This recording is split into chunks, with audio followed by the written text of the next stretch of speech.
गिबिसिनथाराव आं बयनिसिमबो आंनिफ्राय आं खुलुमनायखौ आं बावहरबाय। आं सासे बर' फिसा आरो बर' लाइमोन हिसाबै फैबाय थानाय जि बिसायख'थि बे बिसायख'थियाव जि जोंहा एमएलए बिसायख'थि बे बिसायख'थियाव बयबो जाहाथे मोजां रोखोमै जाहाथे भटखौ होयो आरो बेसेन गोसा भटखौ जाहाथे मोजां रोखोमै जाहाथे मोजां बिजाथिनो होयो आं बेखौ आं गिबिसिनथाराव सासे बर' फरायसा जानानै बर' लाइमोन जानानै नोंथांमोननिसिम आं खावलायनाय थाबाय। मानो होननानै बुङोब्ला आं मोनसे बाथ्राखौ आं बुंगोन। दिनैनि दिनाव जोङो नुयो नङा होमबा ससियेल मिडियायावनो जा आरो बेजोंनो लोगोसे गावजों गाव राजनितिखौ लानानै बुलाय सौलाय नङा होमबा आरो बेजोंनो लोगोसे नांलायनाय खमलायनाय बेबायदि थासारिया बिदा फंबायनि गेजेराव जानो नाङा। बेबायदि थासारिया जोंनि हारिनि गेजेराव जानो नाङा। मानो होननानै बुङोब्ला बेबायदि थासारिखौ जोङो नुदों। स' बेखौ जोङो एसे लाइमोन हिसाबै मोजां रोखोमै मोजां वेयाव जों जुदि नायोब्ला मानो होननानै बुङोब्ला बिसायख'थिया दिनै फैगोन गाबोन थांगोन नङा होमबा जोङो मोजां रोखोमै जोंनि मोजां बिजाथिखौ सायख'नानै केपाबल केन्डिडेटखौ जों जाहाथे भटफोरखौ जाहाथे मोजां रोखोमै जाहाथे पिसफुलि जाहाथे होनानै जाहाथे बारहोयो आं बेखौ आं गुरै खावलायगोन। आरो बेजोंनो लोगोसे आं मोनसे खावलायनो लुगैगोन सासे बर' लाइमोन हिसाबै जों मिन्थियो राजनितिक गैयाबा जि पलिटिकेल गैयाबा जेबो जाया नङा होमबा राजनितिखौ नांथारगौ जायो सुबुंनि जिउआव। स' भटनि गेजेरजों जोङो माखासे बुस्थुखौ जों सोलायहोनो हायो। मोनसे भटनि गेजेरजों माखासे बिथांखिखौ जोङो डिसाइड खालामनो हायो। इयुनखौ जों डिसाइड खालामनो हायो। आरो बेबायदि मोनसे भटखौ जाहाथे ओरैबायदि सासे केन्डिडेटनो हो जाय केन्डिडेटआ जोंनि हारिनि जातिनि थामोनथा रैखाथि आरो माखासे बुस्थुखौ लानानै माखासे थासारिखौ लानानै माखासे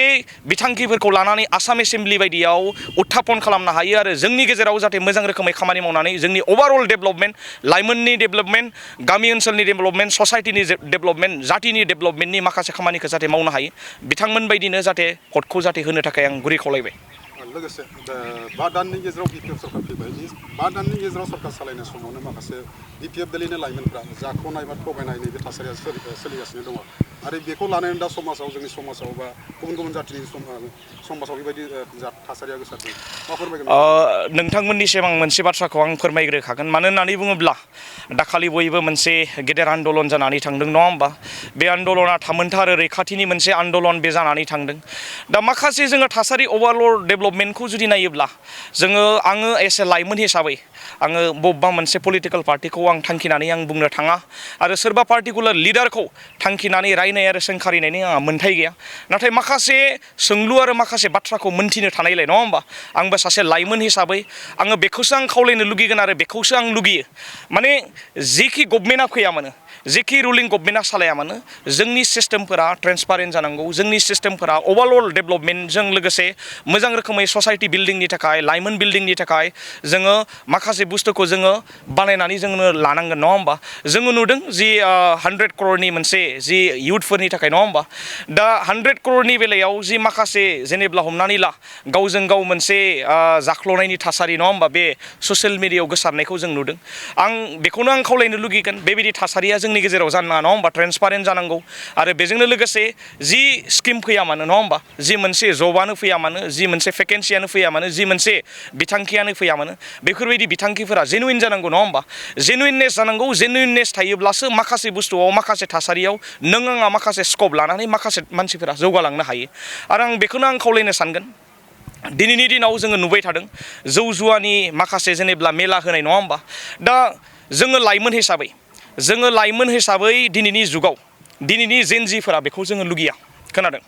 दिनैनि लाइमोनफोरा बेखौ जों लुगैया। मानो होननानै बुङोब्ला गोदो जोंनि जातिया माबायदिमोन दिनै जोंनि जातिया माबायदिमोन बेखौ जोङो मोन्थियो नङा होमबा गोदो जोंनि जातिया माबायदिमोन दिनै जोंनि जातिया माबायदिमोन बेनि डिफारेन्सियेटखौ नायोब्ला गोबां जों नुनो मोनो नङा होमबा। दिनैनि दिनाव जोंनि जातिखौ जोंनि हारिखौ जोंनि कालसारखौ दिनैनि दिनाव इन्टारनेसनेल लेभेलाव नङा होमबा नेसनेल लेभेलाव स्टेट लेभेलाव रिकगनाइज जानाय मोनसे जोङो हारि नङा होमबा। दिनैनि दिनाव जोङो जौ जुवा आरो बेजोंनो लोगोसे मेला होनानै जोंनि माखासे थासारि आरो बेजोंनो लोगोसे लाइमोनफोरा जुदि बरबाद जुदि जायोब्ला नङा होमबा माखासे थासारिया जुदि जायोब्ला बियो जोबोद गाज्रि। आं एसे लाइमोन हिसाबै आं खावलायनो सानगोन बेफोरबायदि थासारिया जाहाथे इन फिउचाराव जाहाथे जानो नाङा नङा होमबा। आरो बेफोरबायदिखौनो दिनैनि इयुथफोरा माखासे सोंलुखौ सोंनांगोन माखासे इयुथफोरा माखासे बाथ्राखौ बुंनांगोन। मानो होननानै बुङोब्ला राइट दङ सोंनो हानायनि राइट दङ बुंनो हानायनि मोन्थाय दङ पलिटिकेल राइट हिसाबै नङा होमबा। मोनसे बाथ्राखौ जों बुंनांगोन लाइमोन हिसाबै जोङो माखासे थासारिखौ जों सोरजिनानै जों लानांगोन आरो माखासे थासारिनि थाखाय जोङो खामानि जों मावनांगोन। मानो होननानै बुङोब्ला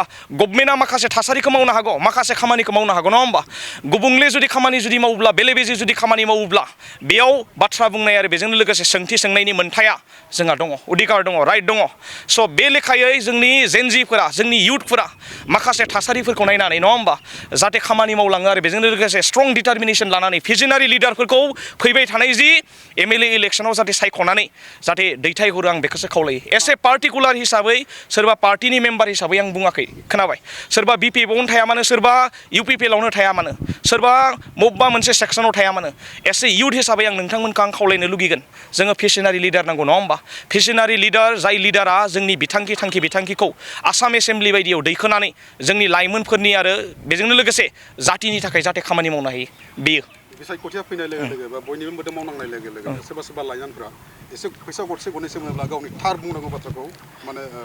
खोमानानै बा दोनखोमानानै लायो बेफोरबायदिखौ माबायदि जानो लुबैयो दा आं मोनसे बाथ्राखौ बुंबाय दिनैनि दिनाव आं हमनानै ला नोंथांमोननि आं निउस मिडियायाव ओंखारबाय हमनानै ला खोथायाव आं फंनैसो लाइमोन हिसाबै फंनैसो आंनि जि मोन्दांथिखौ आं बुंबाय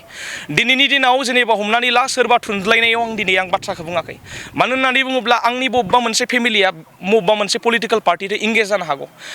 सोरबा जेनेबा हमनानै ला आंनि बिदायानो जा आंनि सोरबा रिलेटिभ्सआनो जा आंनि गामि ससाइटियानो जा बबेबा मोनसे पलिटिकेल पार्टिजों थानो हागौ नङा होमबा नो डाउट बेखौ जों बुंनो थाङा आरो पलिटिकेल राइटआ बयहाबो दङ बेखौ जोङो सेख'नानै आरो बेखौ जोङो जि थमका थमकि होनानै बबेबा भट होनाय बबेबा जेनेबा हमनानै ला आननेसेसारि जेनेबा हमनानै ला बिथांमोनखौ रिकुवेस्ट खालामनाय बेफोरबायदि गैया पलिटिकेल जि डेम'क्रेटिक कान्ट्रियाव पलिटिकेल राइटखौ बयनोबो होनांगौ नङा होमबा बयबो सायख'नायनि मोन्थाय दङ आरो बयबो इलेक्सन गेलेनो हानायनि जेरैबायदि जोंहा मोन्थाय दङ नङा होमबा बेबायदिनो इयुथआबो गावनि लिडारखौ गावनि जि ससाइटिनि लिडार गावनि जातिनि लिडारखौ सायख'नायनि मोन्थाया जोंहा दङ नङा होमबा जोंनियाव माखासे लिडारफोरा पलिटिकेल लिडारफोरा खामानि मावाखै नङा मावबाय थादों नाथाय दिनैनि दिनाव गोदोनि बायदि खामानि मावबाय थायोब्ला दिनैनि दिनाव जाया मानो होननानै बुङोब्ला दिनै ओरैबायदि मोनसे जुगजों खारफानो गोनां जादों नङा होमबा जाय जुगाव लेखा रोङाब्ला जेबो गैया जाय जुगाव दिनै मडार्न मोनसे ससाइटियाव मोनसे स्टेटआव मोनसे कान्ट्रियाव टेक्न'लजि गैयाबा जेरैबायदि थानो हाया नङा होमबा थावरिनानै थानो हाया बेबायदिनो दिनैनि दिनावबो लाइमोन हिसाबै पलिटिक्सआव पार्टिसिपेट खालामनांगोन खोनाबाय लाइमोन हिसाबै पलिटिक्सआव माखासे बिथिङाव बाहागो लानांगोन मानो होननानै बुङोब्ला लाइमोन दैदेनगिरि जोंनो नांगोन नङा होमबा लाइमोन दैदेनगिरिया माखासे भइसखौ दिखांगोन दिनै फरायसालिमाफोराव कलेजफोराव हमनानै ला माखासे प्रग्राम खुंनो फाइनान्सियेल एसिस्टेन्ट नांगौ आरो बेजोंनो लोगोसे हमनानै ला स्टुडेन्टफोरा माखासे एडमिसन आरो माखासे जेनेब्ला हमनानै ला ड्रेसनिफ्राय लानानै बिजाबनिफ्राय लानानै माखासे हान्थामेलानि माखासे बुस्थुखौ एफर्ड खालामनो हाया नङा होमबा दा बेफोरबायदि सेक्सनाव जोंहा इयुथ सेक्सनाबो पलिटिक्सआव पार्टिसिपेट जानानै बिथांमोननि थाखाय जों जेनुइन खामानि मावनांगोन नङा होमबा दा पलिटिक्सआ ओरैबायदि जि पलिटिक्सआ मा होननानै बुंदों सोरबा इयुथफोरा बबेबा मोनसे सेक्सनाव थानानै माखासे बाथ्रा बुंनो हागौ बबेबा मोनसे सेक्सनाव थानानै बाथ्रा बुंनो हागौ बेयाव जोंहा जेबो बुंनो थाङा नाथाय आं बुंदों इयुथ हिसाबै अभारअल जोंनि माखासे स्टुडेन्टजों लोगोसे जोंनि ससाइटिखौ दानायनि मोनसे रेसपन्सिबिलिटिस दङ जेरैबायदि नङा होमबा दा बिनिखायनो आं नोंथांमोनखौ आं खावलायनो सानगोन सोरबा लाइमोना जुदि बबेबा मोनसे थाखा फैसा गारि गुरा आरो बेजोंनो लोगोसे बबेबा मोनसे पार्टिनि षड़यन्त्रजों सोरबा बायदि मानसिखौ सोरबा बायदि लिडारफोरखौ सोरबा बायदि ससाइटिखौ जुदि फाननो जुदि नागिरोब्ला थांखिनानै जुदि बाथ्रा बुङोब्ला नङा होमबा बिथांमोनखौ इयुथआ जेनजिया स्ट्रं गसंनानै बिथांमोननि सायाव भइस होनायनि मोनसे जोंहा राइट दङ मानो होननानै बुङोब्ला दिनै बुंनो हागौ सोरबा लाइमोनफोरखौ लांनो हागौ दि थाखा फैसा होनानै गारि गुरा होनानै माबा मोनसे होनानै लाइमोनफोरखौ लांनो हागौ नाथाय बेजों जोंनि ससाइटि दानो हाया नङा होमबा 40 जन 50 जन मानसिया 60 जन 70 जन मानसिया 100 जन मानसिया सोरबा हमनानै ला 1000 2000 माखासे लाक्जारियास लाइफ हमनानै ला थाखा फैसा लानानै बिथांमोना इलेक्सन केम्पेनिं आरो माखासे बुस्थुखौ मावनो हागौ नाथाय बिथांमोना जातिखौ जुदि फानोब्ला बिथांमोना जातिखौ लानानै दालालि आरो जुदि केलेंकारि जुदि खालामोबा बेयाव लाइमोना खुनु दिन कमप्रमाइज जानाङा जेनजि हिसाबै जों माब्लाबो जों कमप्रमाइज जाया खोथाया बेसो ट्रेन्सपारेन्ट जानांगौ मोजां जानांगौ आरो जातिनिख्रुइ देरसिन राजनितिकआ माब्लाबो जानो हाया आं बेखिनि बाथ्राखौ आं बुंबाय नोंथांमोना लाइमोन हिसाबै मोनसे रुलिंआ जुदि सरकाराव फैयोब्ला सरकारा माबायदि जानांगौ होननानै नोंथांमोना माबायदि सानो आरो माबायदि फोरमायगोन? आं बुंबाय दिनैनि दिनाव आं बुंबाय जेनेब्ला हमनानै ला आंबो सासे मास्टार डिग्री स्टुडेन्ट हमनानै ला आंनिख्रुइ बांसिन गोरों इउथफोर दङ जाय इउथफोराबो माखासे बाथ्राखौ सानो माखासे सेन्टिमेन्टेल जातिनि बाथ्राखौ बिथांमोनाबो जेनेबा हमनानै ला एसेब्लाबो बिथांमोनाबो सानो आरो बयबो खामानि मावनो लुगैयो। दिनैनि दिनाव गभर्नमेन्टआ बोरै जानांगौ बोरै खामानि मावनांगौ होननानै बुङोब्ला इउथआ माखासे बाथ्राखौ दिनैनि दिनाव बुंगोन। जेरैबायदि हमनानै ला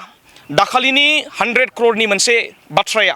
जि सिखांबाय थादों जि गावजों गाव हमनानै ला गावजों गाव सोरनोबा हमनानै ला 2 लाखआव 1 लाख सोनानै 1 लाख लानाय नङा होमबा माखासे रोखोमनि हमनानै ला लिगेल वेआव नटिफिकेसन ओंखारि दा बेफोरबायदि थासारिया जानो नाङा नङा होमबा लिगेल जा लाइमोननि थाखाय खामानि माव बेखौ जों अरायसम जों वेलकाम खालामगोन। नाथाय दिनैनि दिनाव गभर्नमेन्टआ दिनैनि दिनाव बिटिसि गभर्नमेन्टआ दिनै बिटिसिखौ हमनानै ला माखासे जोंनि बर' लिडारफोरानो सालायो नङा होमबा दिनैनि दिनाव जोंनि जाति आरो बेजोंनो लोगोसे हारिनि लाइमोन आरो माखासे सुबुंफोरखौ अभारअल डेभेलपमेन्टनि थाखाय माखासे बिथांखि लानानै खामानि मावजायो नङा होमबा बेखौसो इउथआ लुगैयो। दिनैनि दिनाव माखासे मन्त्रि एमएलएफोरा एमए पास जाया जानो हागौ मबेबा मोनसे डिग्री गैयि जानो हागौ नङा होमबा नाथाय बिथांमोना थेवब्लाबो पलिटिक्सआव थानानै बिथांमोना खामानि मावदों। नाथाय आं इउथ हिसाबै आं बेखौसो लुगैदों आं जेनजि हिसाबै आं बेखौसो आं खावलायनो लुगैदों दि फैबाय थानाय समफोरावबो इउथआबो सासे केन्डिडेट महरै पलिटिक्सआव बाहागो लानाया गोनांथि दङ। मानो होननानै बुङोब्ला इउथनि जि थासारि इउथनि जि हमनानै ला थांखि बिथांखि आरो बेजोंनो लोगोसे अभारअल इउथनि माखासे डेभेलपमेन्टखौ नायनानै खामानि मावनो गोनां माखासे खामानि जोंनि हारियाव दङ जातियाव दङ आरो बिटिसि हालामाव दङ। दिनै गभर्नमेन्टआ मोनसे थासारिजों फैनानै हमनानै ला गभर्नमेन्टखौ दाबाय गभर्नमेन्टखौ दाखांनायनि उनाव जाति हारि थामोनथायनि आरो रैखाथिनि थाखाय जेबो जुदि बाथ्रा जुदि बुङाब्ला नङा होमबा माखासे थासारियाव बिथांमोना जुदि जोंनि जातिखौ जुदि नासयनो जुदि नागिरोब्ला माखासे बिथिङाव माखासे सेंग्राफोरखौ लानानै लाइमोनफोरखौ लानानै जातिनि गेजेराव जुदि दुंहाव थासारि जुदि सोरजिहोनो नागिरोब्ला नङा होमबा गावजों गाव जुदि नांलाय खमलाय जुदि खालामनो जुदि नागिरोब्ला बेबायदियाव जोङो इउथ हिसाबै जों गसंगोन। बेनो सिदा खोथाया बेनो इउथ हिसाबै जों गसंगोन इउथ हिसाबै जों भइस होगोन। मानो होननानै बुङोब्ला बेबायदि थासारिखौ जोंनो नाङा जोंनो नांगौ अभारअल डेभेलपमेन्ट आरो बेजोंनो लोगोसे मोजां रोखोमनि जोंनो थासारि जाय थासारियाव जोंनि ससाइटिफोराव जि गैयि न'खरफोर दङ बेमार आजार जानानै मानसिफोरा गोलैनानै थायो बिथांमोन बायदिखौ मेडिकेल ट्रिटमेन्ट आरो माखासे जायगायाव फरायसालिफोरनि थासारिया मोजां नङा बेफोरबायदियाव फरायनायनि माखासे थासारि बानायनाय जाय सेक्सनाव स्टुडेन्टफोरा माखासे बुस्थुखौ एफर्ड खालामनो हाया इडुकेसन लेभेलाव बेबायदि बिथांखिफोरखौ होनाय। दिनैनि दिनाव आं मोनसे बुस्थुखौ आं खावलायबावनो लुगैगोन मानो होननानै बुङोब्ला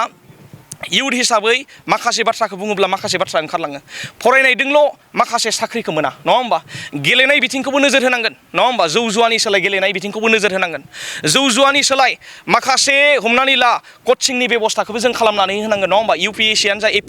एपिएससियानो जा माखासे थासारिखौ जोङो नायनांगोन। स' बेफोरबायदि थासारिखौ इउथ हिसाबै जों लुगैदों आरो बेनिखायनो आं इउथफोरखौ आं खावलायनो लुगैदों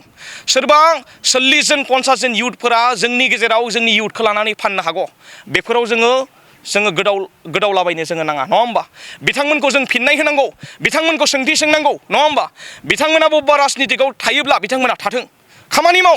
नाथाय जातिखौ लानानै दालालि आरो केलेंकारि मावनायनिफ्राय जाहाथे गोजानाव थाथों बेखौसो जों खावलायो। मानो होननानै बुङोबा जातिखौ लानानै खुनु कमप्रमाइस गैया राजनितिकआबो कमप्रमाइस गैया मानसि हिसाबैबो कमप्रमाइस गैया आरो इउथ हिसाबैबो जों कमप्रमाइस गैया। स' बिनिखायनो आं बेखौनो आं खावलायनो सानगोन दिनैनि दिनाव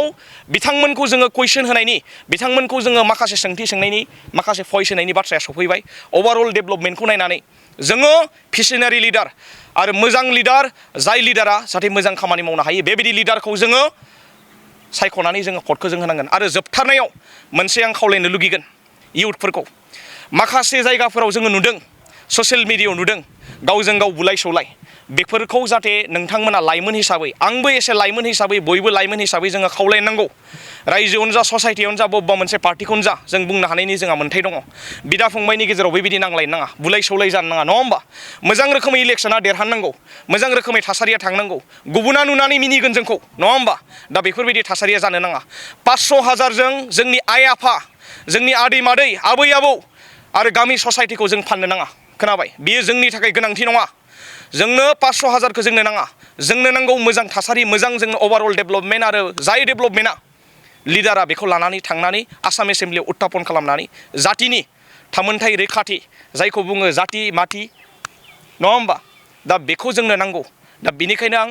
लाइमोन हिसाबै आं खावलायबाय दि फैबाय थानाय बिसायख'थियाव जोङो एस ए इयुथ हिसाबै जोङो गोबां कमप्रमाइस जों जाबोबाय माखासे इयुथफोरा सोर जेनजि बेफोरबायदि बाथ्राखौ जों नुदों स' बेफोरबायदि मानसिफोरखौ बेफोरबायदि इयुथफोरखौ